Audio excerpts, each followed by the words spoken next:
गलती से network issue की वजह से मेरा लाइव कट गया था, तो सभी को दोबारा स्वागत है मेरे लाइव सेशन में। सभी को नमस्ते, प्रणाम। आज बड़ा एक प्यारा गाना आया है यूट्यूब के माध्यम से। अभी कल शो था तो मैं सोई हुई थी, अभी उठी तो मैंने देखा। बड़ा प्यारा गाना आया है जिसको गाया है मैंने और खेसारी भैया ने, और उसका म्यूज़िक दिया है विक्की वॉक्स ने, और लिखा है छोटू यादव ने, और कंपोज किया है बड़े भैया शुभम तिवारी जी ने। बहुत बहुत सारा प्यारा आशीर्वाद आप सभी इस गाने को दे रहे हैं। बहुत कम समय में 1 मिलियन क्रॉस किया है।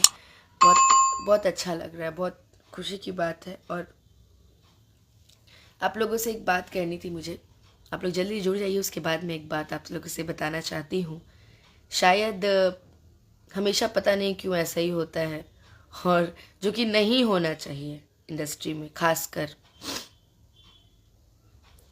जिसको देखो वो अनुपमा के ही रहता है।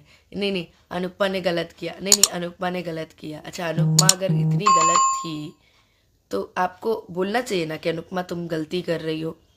आप लोग कोई भी क्लिप उठा के, जितने भी ये मीडिया